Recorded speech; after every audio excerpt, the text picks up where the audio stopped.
I've always had a strange obsession for coffee.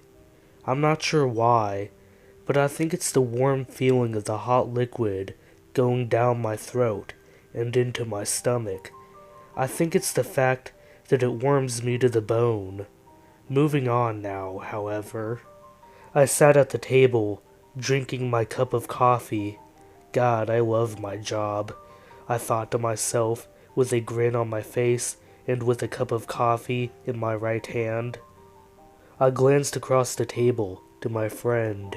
If you're not going to drink your coffee, then why did you ask me to make some? He kept silent, a blank look in his eyes as he stared at me. I shrugged. More for me, then. I reached across the table and slid the mug of coffee in front of me. I took one more long sip of my own cup, finishing it off in one large gulp. I returned to the paper in front of me, sketching a few things while moving on to the cup I had taken from him. I yawned deeply into my left sleeve, pausing my writing for only that. I frowned when I looked back up to my friend. David was his name, from what I recall. I glanced over to the TV in the kitchen, listening to the news anchor with "Breaking news. This just in, yet another body has been found." A frown came upon my face.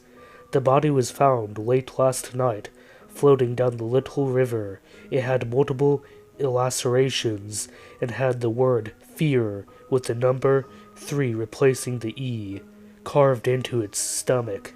Police are yet to let out any further information. This has been Action News, reporting to you, live. I sighed after the newscast ended, looking over to David a bit tiredly. It appears they found my work, David.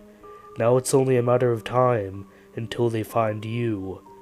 I got up and walked over to the lifeless pale body. It had a smooth laceration nearly surgically along the throat area, severing the carotid artery. I peeled his shirt off his body, while sliding out a butcher knife from one of my nearby drawings. I then slid my gas mask on. I brought the knife upon his stomach, beginning to carve "the" into his stomach. His warm blood splattered along my shirt as I severed multiple veins. My gloves had blood painted on them. When I stabbed the bloody butcher knife into the wood table, letting it stick, I adjusted my mask with my gloved hand and made my way out to the back door. I sprinted into the woods behind the house. While reaching for my phone, I dialed 911, having just thought of a marvelous plan. 911, what's your emergency?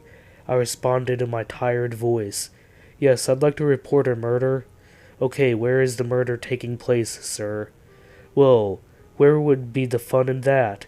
I turned around and whipped the phone towards the house.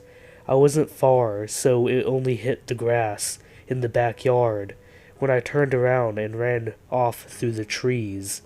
The next day, I drove by the house.